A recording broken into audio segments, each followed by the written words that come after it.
story. Demonstrators are marking Frackdown Day with activists all over the globe urging governments to put an end to the controversial extraction method. Let's take a look at what's been happening at some of the protests. In the state of Pennsylvania, it's become a symbol for gas development gone wrong, with numerous fracking accidents in recent years.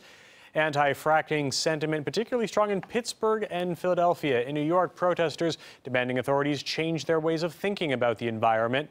Across the Atlantic, Spanish activists campaigning for renewable energy resources, a group called Young Friends of the Earth, gathering in London to highlight concerns about how the younger generation could be affected by the procedure. As RT's Laura Smith reports, British authorities are still saying yes to the technique.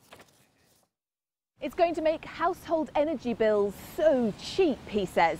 It'll create loads of jobs, he enthuses. We'll pay you if you let us do it in your area. UK Prime Minister David Cameron has got behind fracking in a big way. Almost evangelical in his drive to sell it to the British people, north and south. It's a tough sell, though, as he's found out from environmental groups and local people worried about countryside being scarred up and down the UK. In Balcombe, Sussex, locals and campaigners barricaded a proposed drilling site for 2 months, and they've now vowed to move their camp to wherever Quadrilla, the fracking energy firm, goes next.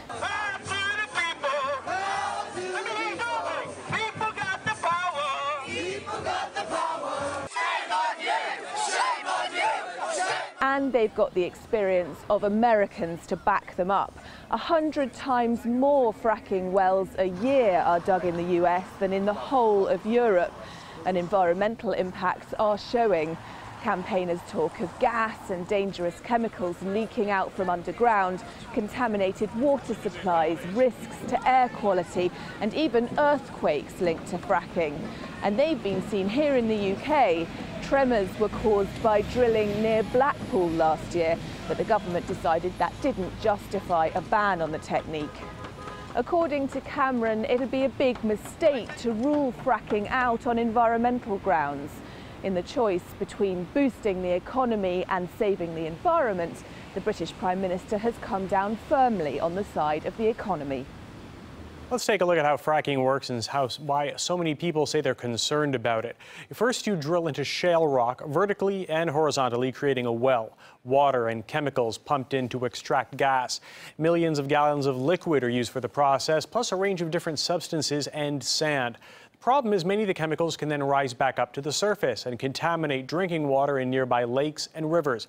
Additionally, the soil is affected by the toxic substances, and experts say eating food grown from it could pose health dangers. Methane, also a chief component of underground natural gas, and it leaks from fracked wells and could pollute the air. Environmental campaigner Vanessa Vine tells us that the technique also can't be regulated. I'm here in solidarity with the people in so-called New Brunswick, the Mi'kmaq people who are being accused of being violent. Throwing Molotov cocktails is possible. There's agent provocateur element there. We don't know. With the people in Romania who are being cleared from the roads, the farmers by the police. With the people in my community, I live 4 miles from Balcombe. I've had to jump over a fence to get out of the way of the police.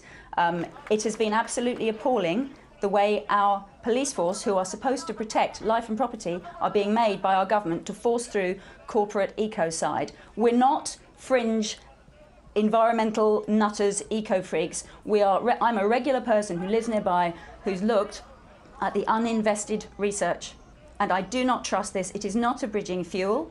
We should have kicked our addiction to fossil fuels decades ago. No, a few solar panels and a few wind turbines won't sort it, because we've continued to get fossil fuels out of the ground with increasingly dangerous techniques. It is unregulatable. The uninvested experts and those who used to be in the industry who have turned and are now whistleblowing are saying this cannot be regulated. It's not environmentalists, it's regular people.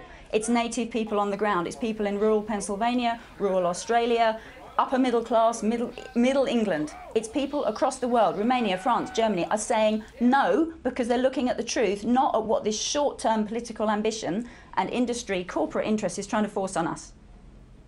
Now, one survey found that 74% of Europeans say they're worried about the possibility of companies using fracking techniques in their neighborhoods. When it happened in one Romanian village, locals protested against oil giant Chevron, forcing it to suspend operations there and in the capital, Bucharest. There'll now be a referendum next month on how to proceed. RT's Polly Boyko met some of the people who stood up to the company.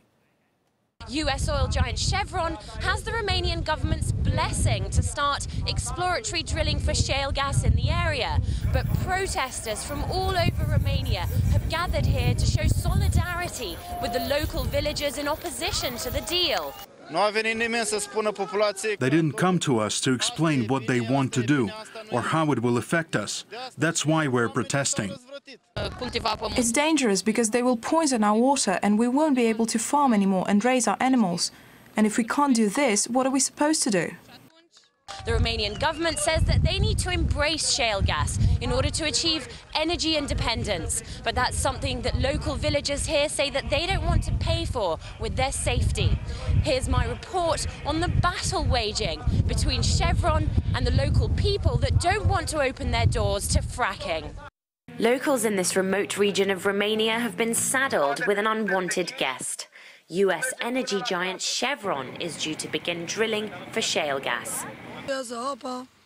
Agriculture is our lives. If they come to drill on our soil, for sure we will die, because we've seen on the internet what they have done in other places when they drill. Many residents here fear that the process of fracking could release chemicals into the soil and contaminate the water. I'm so afraid of this kind of gas exploitation. People say there will be big problems for our animals because the water will be affected, and the soil and the food for animals and for us and our children as well. We have children and grandchildren. What should we do?